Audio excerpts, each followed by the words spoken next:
everyone, it's Tiny Tom Logan back with another video for you, and today we're going to be looking at a system build based around a 3600 Ryzen 5 CPU. Now we've already done one before with a bigger budget, and that one was based around a 3800X. With the 3600 you get 6 cores and 12 threads for around the £190 mark in the UK. Now the normal boost on the CPU is going to be around the 4.2 gigahertz mark. That's out of the box, and that's going to be more than healthy enough for a lot of games. What we did manage to do by upping the volts a little bit to just over 1.4 volts was get it to run at 4.3 gigahertz, but across all of the cores and not just boosting a few of them to 4.2. They were all at 4.3. And the 3600 is actually one of the CPUs that makes sense to actually overclock it, because your overclock is higher than the boost can be. So with the 3900X, for example, that can actually now, because of the Giga updates, healthily boost up to 4.6, but you can't normally, without a cherry-picked CPU or a golden CPU, actually manage to get all of the cores running that high.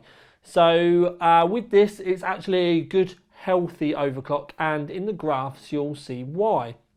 Now that's going to make a lot of difference to like the CPU intensive stuff like Blender or video rendering like Vegas, for example.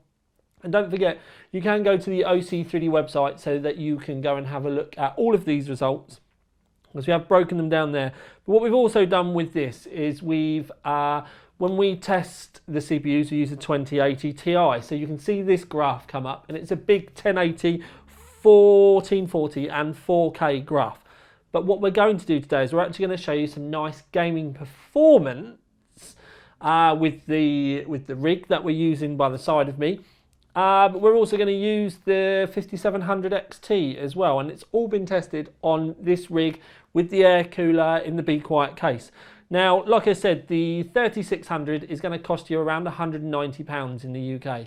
And then when you move on, and we can show you all of the prices, the cooler, for example, that we use is the Be Quiet Dark Rock Slim, and it's around it's around £55.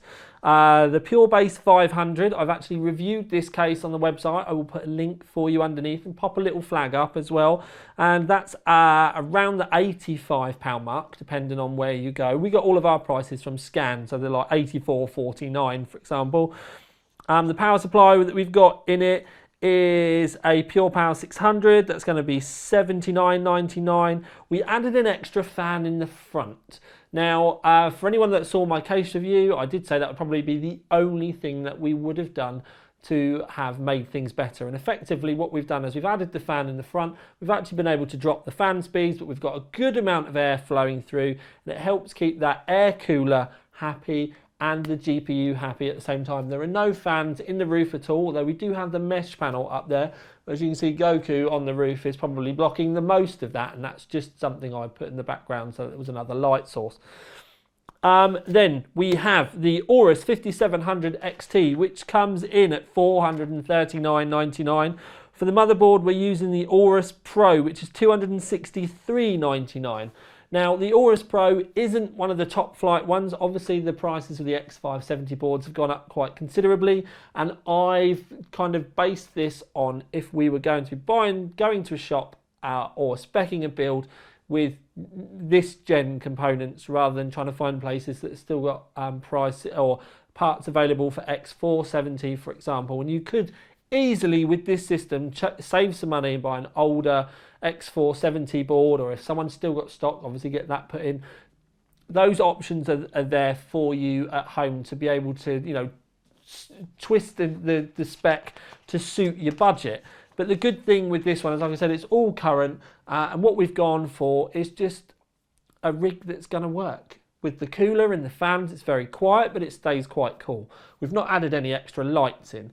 The graphics card, with AMD graphics cards at the moment, there seems to be a little bit of a trouble passing the RGB through. It's not just an Aorus thing. We've had some issues with some other brands as well, so that's just not on.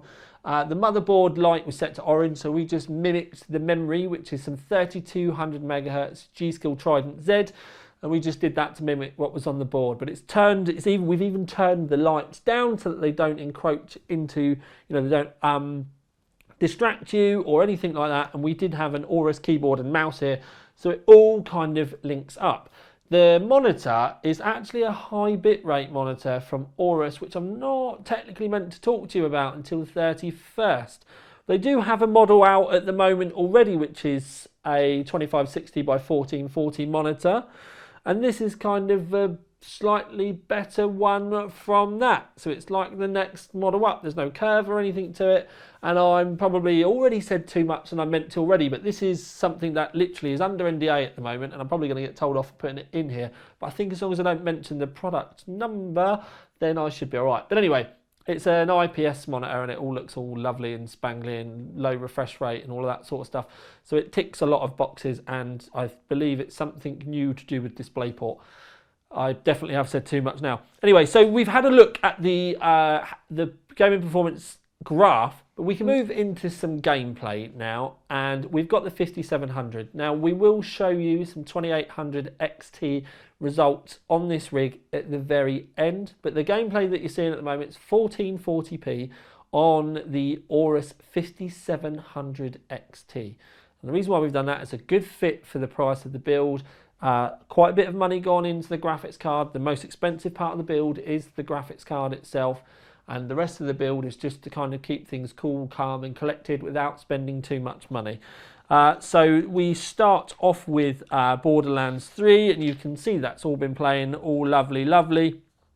And then when we do get to the graphs at the end, we've put the other ROG rig in the graphs as well, just to give you a comparison. The only difference in reality in those graphs is the CPU.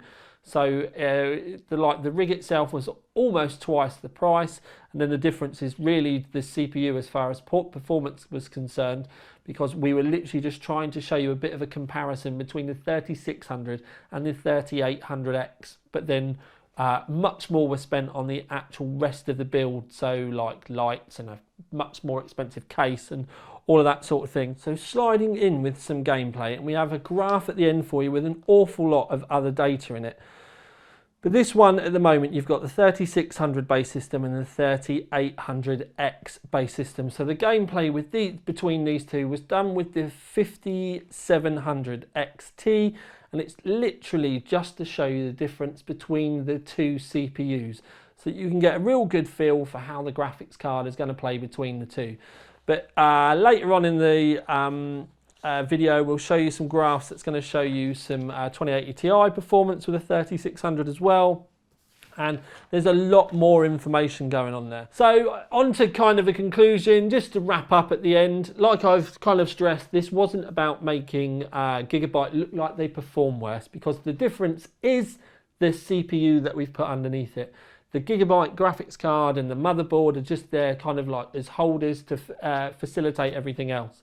I used the Be Quiet case because it was a small case that I reviewed just recently on the website and on the channel that I was actually really impressed with, and that's why I actually went to them and asked for one of the coolers to use in this build, because it kept things all understated and all nice, and it made it about the gaming performance rather than how many lights and flashy bits you could get inside the box. And the price on the other rig that we did, that we called the ROG rig, was probably twice as expensive as this. Now that's not their fault, it's just because we used a much more expensive case, much more expensive power supply, much more expensive cooler. With this, we kept the price down to just make it about the FPS. And I think the 3600 CPU is a perfect system for someone that's going to be predominantly gaming, but maybe wants to do the odd video edit or transcode for a home, like video stash or something like that. And maybe the odd little bit of streaming, but still very much on a budget. So you don't want to stretch out to the 3800 or the 3900X, and you do still get, relatively good performance, but keeping your spend down. And that was why we spent most of the money on the 5700 XT, to keep that frames per second up. Also, by using the 5700 XT rather than a 5700, it also gave us a really nice direct comparison with the games across the two systems as well. So I hope you can see where we were kind of going from with that. Don't forget the click links are underneath so you can go to the website. If you've enjoyed the video, then please click subscribe, and don't forget to hit the bell button as well. But for now, this is Tiny Tom Logan with another video for you.